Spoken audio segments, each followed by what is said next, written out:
Subscribe करिए हमारे channel target UP TET CTET को और बेल आइकन को दबाइए। हेलो दोस्तों, मैं आनंद स्वागत करता हूं आप सभी का आपके अपने चैनल और app target UP TET CTET में। दोस्तों, मैं लगातार आपके डीएलएड थर्ड सेमेस्टर के गणित विषय की तैयारी आपको करा रहा हूं और इसमें हम आपके राजन सीरीज का पूरे सभी क्वेश्चंस को डिस्कस कर रहे हैं। बहुविकल्पी प्रश्न तो पहले मैंने ही करा ही दिए थे और साथ ही साथ आपके अति लघुत्तरीय प्रश्नों की भी 2 क्लासेस, तो 3 क्लासेस हुई हैं बहुविकल्पी प्रश्नों की और 2 क्लासेस अभी तक हो चुकी हैं अति लघुत्तरीय प्रश्नों की। 5 क्लासेस इससे पहले हो चुकी हैं और इस क्लास में हम आपका पूरा जितने भी अति लघुत्तरीय प्रश्न हैं उनको खत्म करने वाले हैं। तो ये 6 क्लासेस हो जाएंगी आपकी, जिसमें बहुविकल्पी और अति लघुत्तरीय खत्म हो जाएंगे। ठीक है, इससे पहले की क्लास अगर आपने नहीं देखी है तो नीचे डिस्क्रिप्शन में आपको लिंक मिल जाएगा, वहां से जाकर के गणित के सामने का जो लिंक है उस पर क्लिक करके आपको सारी वीडियोस गणित की मिल जाएंगी, चाहे वह राजन सीरीज की हो, चाहे जो मैंने क्लासेस ली हैं या प्रीवियस ईयर क्वेश्चन पेपर, सब कुछ अवेलेबल है आपका थर्ड सेमेस्टर का।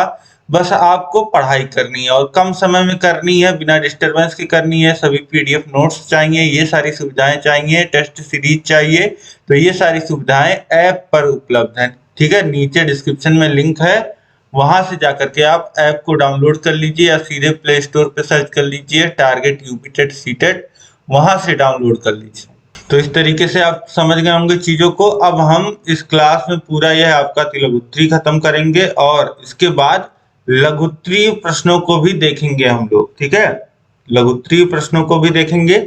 अब चलिए स्टार्ट करते हैं। लघुत्तरीय प्रश्नों में थोड़ा समय लगेगा और बहुत सारे पार्ट में वीडियोस बनेंगे। ठीक है, तो आप लोग धैर्य रखिएगा, धीरे धीरे हम लघुत्तरीय प्रश्नों को भी पूरा करके समाप्त करेंगे। ठीक है, तो तैयारी आप लोग बहुत अच्छे ढंग से करते चलिए, ये सभी प्रश्न बहुत महत्वपूर्ण है और वीडियोस को शेयर करते हुए चलिए ताकि मेरा भी मनोबल बना रहे, मैं लगातार आपके लिए वीडियोस लाता रहूं, सारे चीजें आपके लिए मैं करता रहूं। ठीक है, तो उम्मीद है आप सभी लोग सारी बातें समझ गए होंगे। अब इसके बाद देखिए अगला प्रश्न 55 तक हमने कर लिया था, इसके बाद प्रश्न क्या 56 है। देखिए, log 1 बेस 10 का मान बताइए। log 1 बेस है 10।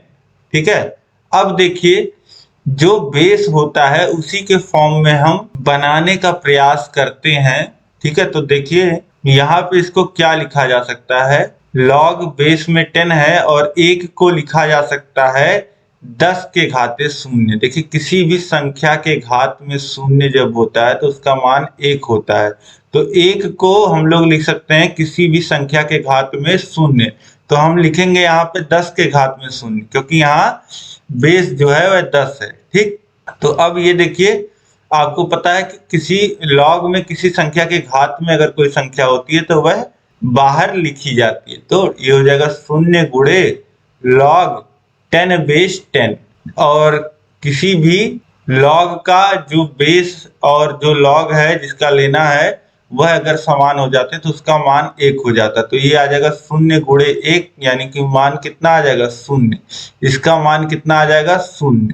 यहाँ पे आप देख पा रहे हैं, इसको आप सॉल्व करेंगे तो इसका मान 0 आ जाएगा। अब इसके बाद देखिए अगला प्रश्न संख्या 57 है। यदि a, यहाँ पे देखिए एक सेट दिया गया है समुच्चय 6, 8, 11 और b एक समुच्चय यहाँ पे देखिए आपको दिया गया है जिसका मान है 5, 11, 13 और a इंटरसेक्शन b ज्ञात कीजिए। तो a इंटरसेक्शन b आपको पता है कैसे निकाला जाता है। a इंटरसेक्शन b में कौन से पद आते हैं जो a और b दोनों में होते हैं। अब देखिए a में 6 है तो क्या b में 6 है? नहीं है, तो a इंटरसेक्शन b में 6 को नहीं लिखेंगे। फिर अब देखिए 8 a में, क्या b में है? नहीं है। अब इसके बाद 11 a में है, b में भी है, तो 11 जो हो जाएगा a इंटरसेक्शन b का हिस्सा हो जाएगा, यही उत्तर हो जाएगा। ठीक है, इसके बाद देखिए अगला प्रश्न है प्रश्न संख्या 58। समुच्चय a इतना है, समुच्चय b इतना है, तो a माइनस b को ज्ञात कीजिए। तो अब देखिए a माइनस b का मतलब क्या होता है। a माइनस b का मतलब आप समझिए, a के सभी पदों को आप जानिए a में जो है और b में सभी पदों को जानिए जो b में है। तो a में जो पद हैं वो तो हैं ही, ठीक, लेकिन अब माइनस बी जब हो रहा है तो ऐसे पद जो बी में हैं और ए में भी हैं तो उन पदों को ए से निकाल दिया जाता है ए माइनस बी में। ठीक है, जैसे यहाँ पे देखिए 2, 3, 5 ये क्या है, ए के अवयव हैं। ठीक, अब जब ए माइनस बी होगा, ठीक है, तो वे पद घट जाएंगे। इसमें जैसे 2 देखिए तो 2 क्या है, क्या बी में 2 आ रहा है, नहीं आ रहा है, तो 2 को ज्यों का त्यों लिख देंगे। ठीक, इसके बाद देखिए 3 देखिए ए में आ रहा है और बी में भी है, तो ए में से बी ये जो 3 है वह निकल जाएगा, और बी में देखिए 5 है और ए में भी है, तो ये 5 जो हो जाएगा यह ए में से निकल जाएगा, तो केवल बचेगा क्या, 2। अब ए माइनस बी में क्या बचा, 2, तो ए माइनस बी में आप देख रहे हैं ऐसा पद आ रहा है उत्तर में जो केवल ए में है बी में नहीं है। इसका मतलब क्या हो जाएगा, जो केवल ए में है बी में नहीं है। अब इसके बाद नेक्स्ट क्वेश्चन देखिए 59 नंबर है, ऋण 12/7 गुणे ऋण 14/27 और बीच में देखिए है माइनस का चिन्ह, फिर दूसरे ब्रैकेट में है ऋण 8/45 गुणे 9/16। तो यहीं से ही काटने का प्रयास करिए आप। 7 से देखिए 14 कट जाएगा 2 बार में। ठीक, अब और इधर भी देखिए अंश में 8 है, हर में 16 है 2, तो इसी को अब लिख लीजिए, कितना लिख लेंगे, -12/1 गुणे -2/27 और इसमें से घट रहा है 1/45। अब 9 से 45 को काट दीजिए, कितने बार में कट जाएगा, 9×5 45। तो यहाँ ऊपर देखिए -1 बचा है और इधर 1 बचा है, तो -1 का गुणा 1 में होगा, ये हो जाएगा -1, और नीचे देखिए बचा हुआ है 5 गुणे 2, तो ये हो जाएगा 10। ठीक, अब इसके बाद देखिए, अब यहाँ 3 से काटिए तो ये 4 बार में कट जाएगा और ये 9 बार में कट जाएगा। अब ऊपर देखिए -4 और -2 है, तो 4 गुणे -2 ये हो जाएगा +8 बटे 9। अब यहाँ देखिए ब्रैकेट खुलेगा, अंदर गुणा होगा, माइनस का गुणा माइनस में प्लस हो जाएगा, तो 1/10। अब हर समान कर लीजिए, तो ये आ जाएगा 90 और यहाँ 80 धन 9 ये आ जाएगा, तो ये कितना हो जाएगा, ये हो जाएगा 89/90, 89/90 ये आपका उत्तर आ जाएगा सरल करने के बाद।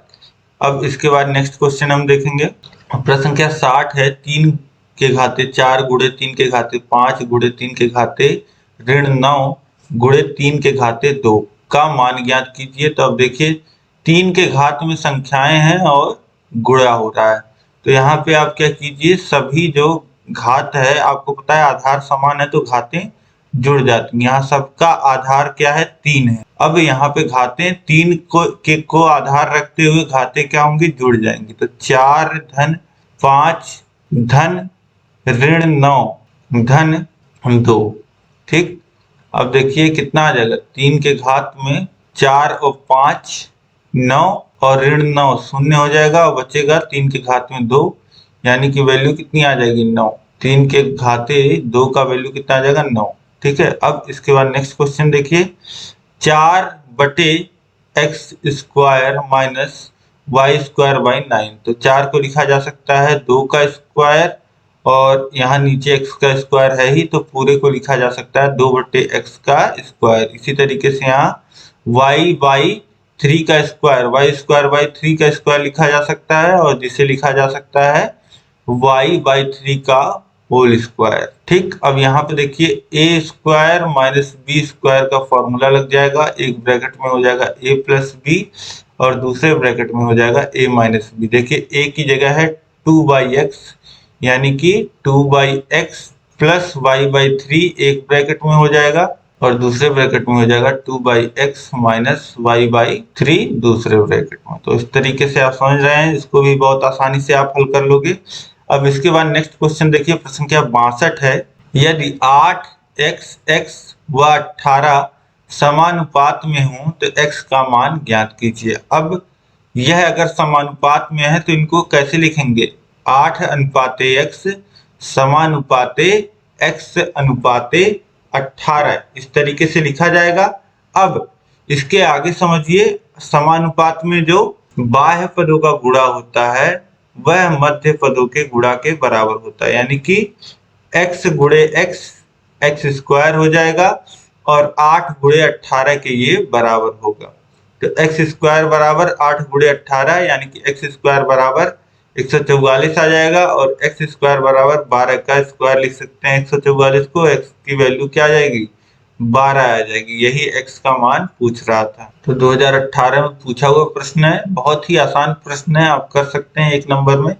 इसके बाद देखिए प्रश्न संख्या 63 है, कितने समय में 75 100 पर 11% वार्षिक दर से साधारण ब्याज 4125 हो जाएगा। बोला कि कितने समय में 7500 रुपए पर 11% वार्षिक दर से साधारण ब्याज 4125 रुपए हो जाएगा। तो यहाँ पे हमको सब पता है, P मूलधन 7500, दर 11%, जो ब्याज हो रहा है साधारण ब्याज वह 4125 रुपए और समय पूछ रहा है। तो सीधे सीधे सूत्र लगा देंगे, SI बराबर सिंपल इंटरेस्ट बराबर PRT बाई 100, यही फॉर्मूला लग जाएगा। अब यहाँ हमें T निकालना है, समय निकालना है, तो इसको एक तरफ रख लीजिए, बाकी वैल्यूज पता है सबको एक तरफ लिख देंगे। तो साधारण ब्याज गुणे 100 और बटे में मूलधन गुणे दर। तो अब देखिए साधारण ब्याज हमको पता है 4125 और गुणे 100, नीचे मूलधन पता है 7500 गुणे 11। तो अब देखिए 2 शून्य यहाँ पे कट जाएंगे। अब देखिए 11 से काटेंगे 4125 को, तो देखिए 11 तिया 33 हो जाएगा और बच जाएगा 8, फिर तो 11 सत्ते 77 हो जाएगा और बच जाएगा यहाँ पे 5 और यहाँ पे 5 है 55, 5 बार में चल जाएगा तो ये हो जाएगा 375 बटे 75। तो अब देखिए 75 से 375 को काटेंगे तो 5 बार में पूरा कट जाएगा। ठीक है, तो यहाँ पे हमको समय कितना मिल जाएगा 5 वर्ष का मिल जाएगा। जो समय लगेगा 5 वर्ष में साधारण ब्याज 4125 रुपए हो जाएगा। ठीक है, अब इसके बाद नेक्स्ट क्वेश्चन देखिए, प्रश्न संख्या 64 है, लॉग 1296 बेस 6 का मान ज्ञात कीजिए। तो लॉग 6 में 6 जो है वह बेस है और 1296 लिखा है।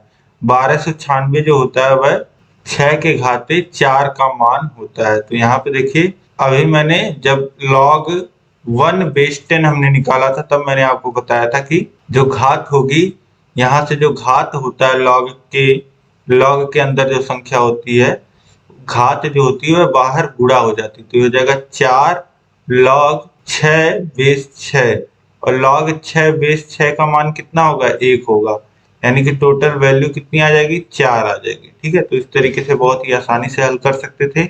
अब इसके बाद देखिए संख्या 65 है, यदि 5 के घाते 3 बराबर 125 हो तो इसका लघु गुणांक रूप ज्ञात कीजिए। अब इसका लघु गुणक रूप यानी कि इसका लॉगरिथमिक रूप बनाना है, तो देखिए सिंपली लॉग लिखिए और जो यहाँ पे आधार है उसको आधार बनाइए। तो 5 आधार है तो आधार बन जाएगा और बराबर के उधर जो लिखा हुआ है उसको यहाँ लिख देंगे लॉग में 125, बराबर जो घात में है उसको बराबर के उधर लिख देंगे।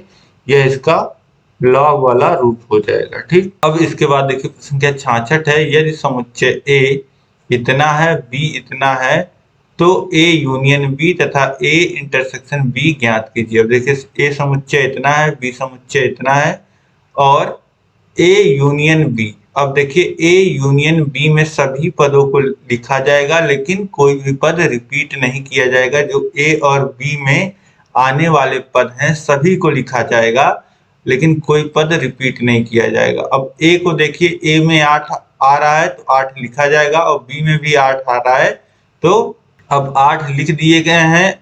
8 जब A यूनियन B में लिख दिया गया है तो अब नहीं लिखा जाएगा। ठीक है, तो ये भी 8 उसी में जुड़ जाएगा। अब इसके बाद देखिए A में 12 आ रहा है और B में नहीं आ रहा है तो 12 लिख दिया जाएगा। इसके बाद देखिए 15 A में आ रहा है और B में भी आ रहा है तो एक बार 15 लिख दिया जाएगा। इसके बाद देखिए 16 तो 16 लिख दिया जाएगा, फिर देखिए 17 और 20। ठीक है, तो इस तरीके से ये हो गया A यूनियन B। अब A इंटरसेक्शन B में ऐसे पदों को लिखा जाएगा जो A B दोनों में आ रहे हैं। तो 8 जो है वह A और B दोनों में आ रहा है और इसके बाद 15 जो है वह ए और बी दोनों में आ रहा है। तो ए इंटरसेक्शन बी में कौन कौन से एलिमेंट होंगे जो ए और बी दोनों में आ रहे हैं, यानी कि 8 और 15।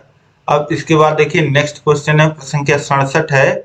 8 मीटर लंबी 3.5 मीटर ऊंची 20 सेंटीमीटर मोटी दीवार का आयतन ज्ञात कीजिए। तो देखिए दीवार है एक जो 8 मीटर लंबी है, 3.5 मीटर ऊंची है, ठीक, और 20 सेंटीमीटर मोटाई की है। इसका आयतन निकालना है तो घनाभ की तरह हम इसका आयतन निकाल लेंगे, लेकिन आपको यहाँ पे देखना है, आप दो माप जो है वह मीटर में दिया गया है। दो माप जो है लंबाइयों का वह मीटर में और एक का सेंटीमीटर में दिया गया है, तो दो को मीटर में ही रखते हैं और एक को हम सेंटीमीटर से मीटर में बना लेते हैं। तो सेंटीमीटर से मीटर में बनाने के लिए 100 से भाग करेंगे तो ये हो जाएगा मीटर में, ठीक।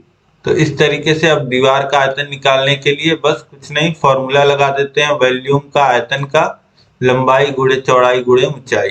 तो लंबाई है देखिए 8, चौड़ाई है 3.5 और ऊंचाई है 10.2। तो गुणा कर लेंगे, आ जाएगा कितना, 5.6 घन मीटर या मीटर क्यूब भी से आप लिख सकते हैं। तो इस तरीके से आसानी से आप बस कुछ नहीं, फॉर्मूला लगाना था और फॉर्मूला लगाते समय आपको इकाइयों का ध्यान देना रहता है, ठीक है। तो इकाइयां आप समान रखिएगा। अब इसके बाद देखिए प्रश्न संख्या 68 है। यदि किसी वृत्त में उसके किसी लघु चाप का अंश माप 70 अंश है तो उसके दीर्घ चाप का अंश माप कितना होगा। अब एक वृत्त है जिसमें बोला गया है कि एक चाप है, ठीक।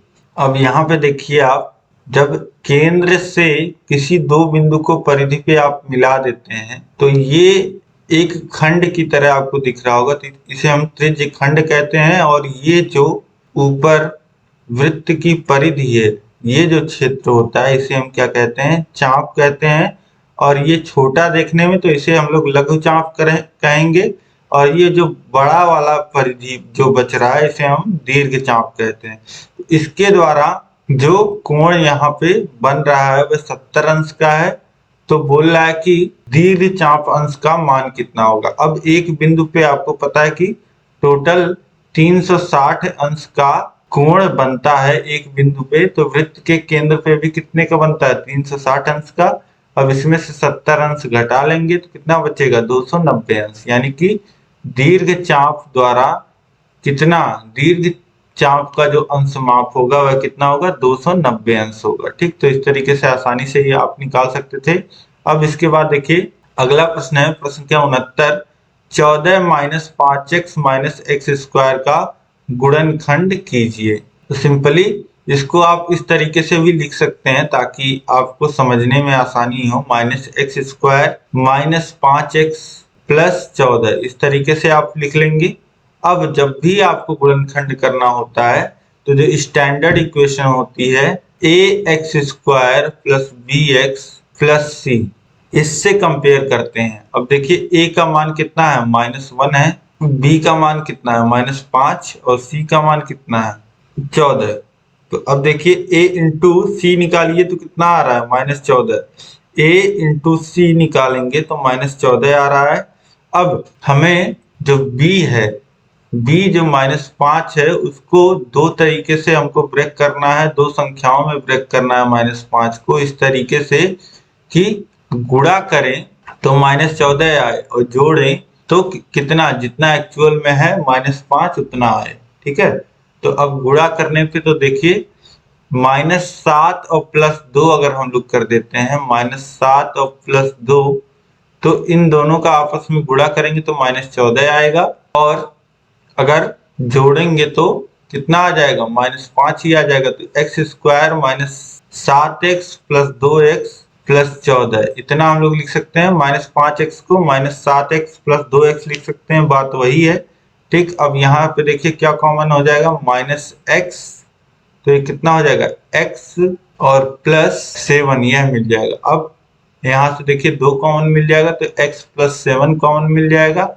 अब x प्लस 7 दोनों जगह है तो x प्लस 7 कॉमन ले लीजिए और दूसरे ब्रैकेट में क्या कॉमन मिल जाएगा, माइनस एक्स प्लस 2, या इसी को इतना लिख सकते हैं, एक ब्रैकेट में x प्लस 7 और दूसरे ब्रैकेट में 2 माइनस एक्स। देखिए वही उत्तर आया है आपका, तो यही गुणनखंड हो जाएगा। अब इसके बाद देखिए प्रश्न संख्या 70 है, x square plus 8x plus 17 में x प्लस 3 से भाग दे करके भागफल तथा शेषफल ज्ञात कीजिए। तो यहाँ पे भाग देना है x square plus 8x plus 17 में x प्लस 3 से। तो देखिए लिख लेते हैं, x square plus 8x plus 17 में भाग देना है x प्लस 3 से। अब देखिए यहाँ पे x प्लस 3 से भाग देना है, तो इसका पहला पद आप देखिए और जिसमें भाग देना है उसका पहला पद आप देखिए। यहाँ पे पहला पद x है जिससे भाग देना है और जिसमें भाग देना है उसका पहला पद x स्क्वायर है। तो हमें दोनों का पहला पद जो होता है वह समान करना रहता है, मतलब इसी का जिससे भाग दे रहे हैं उसका पहला पद हमको समान करना रहता है जिसमें भाग दे रहे हैं उससे। तो x प्लस 3 में हम किससे भाग गुणा कर दें कि इसका जो मान हो जाएगा वह एक्स स्क्वायर हो जाए। तो x में एक्स स्क्वायर x से गुणा कर देंगे तो ये कितना हो जाएगा, एक्स स्क्वायर हो जाएगा। तो x का गुणा होगा x प्लस 3 में, यानी कि पहले हम x बार यहाँ पे भाग देंगे तो ये हो जाएगा एक्स स्क्वायर प्लस 3x। इस x का गुणा x प्लस 3 में होगा और यहाँ लिखा जाएगा, ठीक है। अब इसके बाद देखिए यहाँ पे घटा दीजिए तो एक्स स्क्वायर में से एक्स स्क्वायर घट जाएगा तो शून्य बचेगा। इसके बाद देखिए ये 8x में से 3x घटेगा तो ये बच जाएगा 5x। अब इस 17 को भी उतार लेंगे तो ये हो जाएगा 5x प्लस 17, ठीक। अब इसके बाद देखिए पहला पद कितना आ गया, 5x, तो यहाँ पे प्लस 5 हम अब करेंगे क्योंकि 5 का गुणा होगा जब x प्लस 3 में, तो यहाँ पे आ जाएगा कितना, 5x और प्लस 15। अब घटाइए तो ये पूरा शून्य हो जाएगा और 17 में से 15 घटेगा तो आ जाएगा 2। अब देखिए 2 आ गया और यहाँ पे देखिए अब वेरिएबल है तो भाग नहीं करेंगे तो यही जो हो जाएगा यह शेष फल हो जाएगा, ये शेष फल हो जाएगा। और यहाँ पे x प्लस 5 जो मिला है यह क्या मिला है, यह भागफल हो जाएगा। x प्लस 5 भागफल और 2 शेषफल। तो यहाँ पे देखिए दिया है x प्लस 5 भागफल और 2 शेषफल। इसके बाद देखिए प्रश्न संख्या 71 है, किसी कक्षा की 8 बालिकाओं की ऊंचाई सेंटीमीटर में क्रमशः इतना दिया गया है, आंकड़ों की माध्यिका ज्ञात कीजिए। तो अब 8 बालिकाओं की जो ऊंचाइयां दी गई हैं क्रमशः देखिए 140, 142, 135, 133, 137, 150, 148, 138। तो अब देखिए सबसे पहले ऊंचाइयों का या कोई भी आंकड़ा जब दिया रहता है उसकी माध्यिका निकालनी रहती है। तो पहला काम मैंने आपको बताया क्या करना होता है, जितने भी आंकड़े दिए हैं उनको क्रम में लगाना होता है। तो यहाँ पे पहले आप क्रम में लगा लीजिए सभी आंकड़ों को। तो चलिए यहाँ लिख लेते हैं हम लोग। देखिए जो भी आंकड़े दिए गए हैं उसमें सबसे छोटा जो है वह, सबसे छोटी हाइट जो स्टार्ट है वह है 133 से, 133 है। उसके बाद आप देखिए 133 के बाद आ रहा है 135, 135 आ रहा है। इसके बाद फिर इसके बाद देखेंगे आप कितना आ रहा है, 137 आ रहा है। 137 के बाद हम लोग देखेंगे तो 138 आ रहा है, 138 आ रहा है, 4 ये हो गया। अब इसके बाद देखिए 138 के बाद 140 आ रहा है, देखिए फिर 142 आ रहा है, फिर इसके बाद देखिए 148 आ रहा है और 150। ये 8 हाइट हैं जो बालिकाओं की हैं और अब इनको हमने एक क्रम में लगा लिया है बढ़ते हुए क्रम में। ये पहला काम होता है हमारा। अब देखिए संख्या जो है वह 8, यह सम है। तो माध्यिका का फॉर्मूला क्या लगेगा, माध्यिका का फॉर्मूला जब सम होती हैं, जब संख्याएं सम दी गई रहती हैं तो माध्यिका का फॉर्मूला अलग लगता है। यह होता है हाफ इंटू n बटे 2वां पद धन n बटे 2 धन 1वां पद, ठीक है। अब देखिए n की वैल्यू यहाँ कितनी है, n की जो वैल्यू है, n जो है वह 8 है। तो ये हो जाएगा 1 बटे 2 n बटे 2वां पद यानी कि 4वां पद या चौथा पद जिसे हम कहते हैं, या अब इसके बाद देखिए n/2 4 धन 1 ये कितना हो जाएगा, पांचवा पद। तो 1/2 अब पदों का मान रख दीजिए। तो इसको देखिए जब क्रम में लगा लेते हैं तो ये पहला पद हो जाता है, ये दूसरा, ये तीसरा, ये चौथा पद है और ये पांचवा पद है। तो 138 इसका मान है चौथे पद का और पांचवें पद का मान है 140 और इसका आधा हमको निकालना है। तो देखिए दोनों को जोड़ेंगे और आधा कर देंगे या ऐसे आधे से गुणा करें और जोड़ लें, दोनों कर सकते हैं। तो देखिए 6 और 9 और ये हो जाएगा 7 और 0। तो ये कितना हो जाएगा 139, 139 जो वैल्यू आ जाएगी, जो माध्यिका की वैल्यू आ जाएगी वह 139 आ जाएगी। ठीक है, जो कि अब 139 इसमें देखिए किसी की हाइट नहीं है, लेकिन फिर भी जो माध्यिका निकल के आ रही है वह यहाँ पे आ रही है 139। ठीक है, तो ऐसी भी माध्यिका निकल के आ सकती है जो आंकड़ों में ना रहे।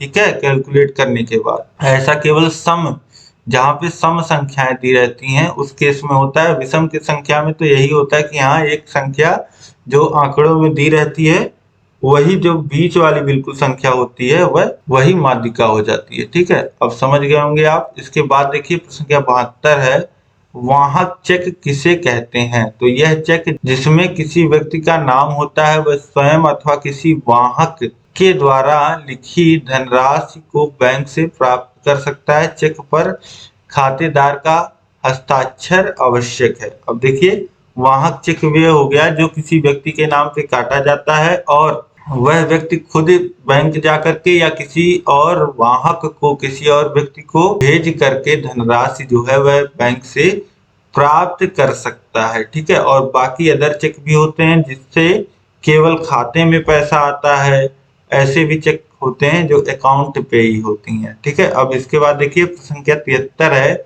एक समकोण त्रिभुज के समकोण बनाने वाली भुजाएं 4 सेंटीमीटर तथा 6 सेमी है, त्रिभुज का क्षेत्रफल ज्ञात कीजिए। तो अब देखिए एक त्रिभुज है, समकोण त्रिभुज है और बोल रहा है कि जो भुजाएं समकोण बनाती हैं 90 अंश का वह 4 सेमी और 6 सेमी की हैं। तो इसका जो है वह क्षेत्रफल हमें बताना है। अब समकोण त्रिभुज का जो क्षेत्रफल होता है वह 1/2 आधार गुणे ऊंचाई होता है। तो यहाँ पे आपको दिख रहा है कि जो समकोण बनाने वाली भुजा है वह आधार और ऊंचाई होती है। तो यहाँ पे सीधे सीधे आप मान रख दीजिए 1/4 × 6। ठीक है, आधार मान लेते हैं 4 है और ऊंचाई 6 है, या फिर आधार 6 होगा ऊंचाई 4 होगी तो उससे कुछ वैल्यू में फर्क नहीं पड़ेगा। तो कहीं भी कुछ भी आप मान रख दीजिए, 4 कहीं रख दीजिए, कहीं 6 रख दीजिए। ठीक है, तो अब देखिए 2 से 4 को काटिए, 2 बार में कट जाएगा और 2 का गुणा 6 में होगा तो यह आ जाएगा 12 वर्ग सेंटीमीटर। यह इस त्रिभुज का क्षेत्रफल आ जाएगा। अब इसके बाद देखिए प्रश्न संख्या 74 है, यदि 9x 12 और 16 समानुपात में है तो x का मान ज्ञात कीजिए। तो इसे लिखेंगे 9:x समानुपाते 12:16। अब देखिए 9 का गुणा 16 बराबर होगा x के गुणे 12 के। तो x गुणे 12 बराबर 9 गुणे 16। x बराबर हो जाएगा, अब देखिए 9 गुणे 16 हो जाएगा 144 और बटे 12। जो 12 उधर गुणे में था इधर आ जाएगा बटे में। 12 से 144 को काटिए, 12 बार में कट जाएगा तो x की वैल्यू जो आ जाएगी वह कितनी आ जाएगी 12। ठीक है, तो इस तरीके से x का मान 12 आ जाएगा। अब इसके बाद देखिए नेक्स्ट क्वेश्चन, प्रश्न संख्या 75 है, x² + 3x - 10 का गुणनखंड ज्ञात कीजिए। तो बहुत ही आसान है, a × c यहाँ पे देखिए -10 आ रहा है और -10 आ रहा है और जो b की वैल्यू है वह 3 है। b की वैल्यू 3 है तो इसको b देखिए टूटेगा प्लस माइनस में, तो इसको लिख सकते हैं 5 और -2 में इसको तोड़ सकते हैं, यानी कि जहां पे लिखा है 3x वहां पे हम लिखेंगे 5x - 2x।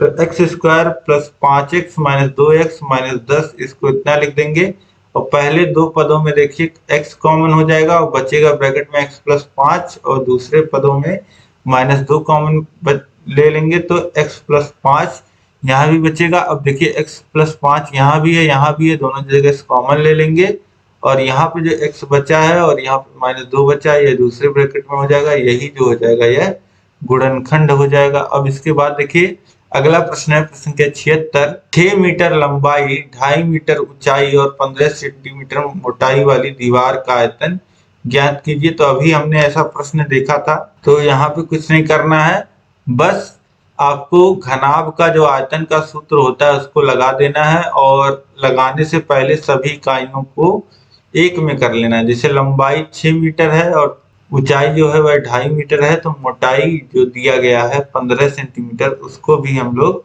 मीटर में बदलेंगे तो 0.15 मीटर आ जाएगा। अब दीवार का आयतन निकालने के लिए घनाभ के जो आयतन का सूत्र होता है वही लगा दीजिए, लंबाई गुणे चौड़ाई गुणे ऊंचाई। तो 6 गुणे 2.5, 6 दूनी 12 और आधा यानी कि 3, 15, तो ये हो जाएगा 15 गुणे 0.15 यानी कि 15 गुणे 15 निकाल लीजिए तो होता है 225 और 2 स्थान पे दशमलव, तो 2.25 मीटर क्यूब, यही जो आ जाएगा उत्तर आ जाएगा। ठीक है, तो इस तरीके से आप दीवार का आयतन आसानी से, दीवार का जो आयतन होगा वह निकाल लेंगे। अब इसके बाद देखिए नेक्स्ट क्वेश्चन है, प्रश्न संख्या 77 है। 9 सही 4/5 में किस संख्या से गुणा करें कि गुणनफल 42 हो जाए।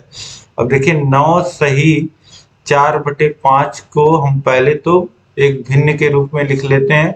तो अब देखिए 5 का गुणा 9 में होगा, 9 × 5 = 45 और धन 4, 45 धन 4 यानी कि 49/5, ये हो जाएगा इसका सही रूप। अब मान लेते हैं कि x से गुणा किया जाए तो इसका मान कितना हो जाएगा 42, तो वही लिख देंगे 49/5 गुणे x बराबर 42। x का मान कितना आ जाएगा, x का मान आ जाएगा 42 गुणे 5/49, 7 से काट लीजिए, 7 × 6 = 42, 7 × 7 = 49। तो अब गुणा करिए 30/7 जो हो जाएगा वह वैल्यू मिल जाएगा। 30/7 से अगर हम लोग गुणा कर देते हैं तो इसका जो मान हो जाएगा वह कितना हो जाएगा 42 हो जाएगा। तो इस तरीके से यहाँ पे आपने सभी प्रश्नों को देख लिया। उम्मीद है सभी प्रश्न दोस्तों आपको समझ में आए होंगे। ठीक है, अगर ये क्लास आपको पसंद आई तो इस वीडियो को लाइक कर दीजिए और अपने दोस्तों में कम से कम खास 5 मित्रों में आपको शेयर करना है इस वीडियो को। और कहीं भी कोई भी दिक्कत हो तो आप मुझे कमेंट करके बताइए। आप खुद से कितना क्वेश्चन कर पा रहे हैं कमेंट करके बताइए। ये क्लास आपकी कैसी लगी, कोई भी सवाल और सुझाव हैं तो कमेंट तो आपको जरूर ही करना है। और अभी तक अगर आपने चैनल को सब्सक्राइब नहीं किया तो चैनल को सब्सक्राइब करके उसके बगल होगा बेल आइकन, उस पर ऑल सेलेक्ट कर लीजिए ताकि सभी नोटिफिकेशंस जो हैं वह हमको मिल पाए, आपको मिल पाए जब भी हम कोई भी वीडियो अपलोड करें। ठीक है, अब इसी तरीके से आप अपनी 3rd सेमेस्टर की तैयारी अगर बिल्कुल बेहतरीन ढंग से करना चाहते हैं, सभी चैप्टर वाइज क्लासेस जो हमने हैंड रिटन नोट्स के माध्यम से पढ़ाए हैं वह आप पढ़ना चाहते हैं बिना प्रचार के, और हर एक चैप्टर के बाद टेस्ट आप देना चाहते हैं हर एक विषय में, हर एक विषय का PDF आप प्राप्त कर सकते हैं हैंड रिटन नोट्स का, और साथ ही प्रीवियस ईयर क्वेश्चन पेपर राजन पवन सीरीज का PDF और साथ ही उसके क्वेश्चंस का सॉल्यूशन, और जो आपका हम लोग एक क्लास लेते हैं मास्टर क्लास, वह क्लास, ये सारी सुविधाएं आपको मिलेंगी हमारे ऐप पे। ऐप का लिंक नीचे डिस्क्रिप्शन में है या सीधे प्ले स्टोर से भी आप डाउनलोड कर सकते हैं टारगेट यूपी टेट सीटेट, और वहां पे 3rd सेमेस्टर कोर्स आपको मिल जाएगा, उसमें इनरोल कर लीजिए। एक नाम मात्र का जो हमारा खर्चा लगता है ऐप को रन करने का, वही फीस हम लोग आपसे लेते हैं 449 रुपए में सारे खर्चे, ताकि चल पाए सुदृढ़ रूप से हम आपकी क्लासेस वहां पे आपको सारी सुविधाएं प्रदान कर पाए। उसी से आप पूरा अपना 3rd सेमेस्टर पढ़ सकते हैं और 95% तक स्कोर कर सकते हैं। अब देखिए नेक्स्ट क्लास में हम मिलेंगे लघु उत्तरीय प्रश्नों के साथ। अब इस क्लास में अंत तक बने रहने के लिए आप सभी लोग का बहुत बहुत धन्यवाद। जय हिंद।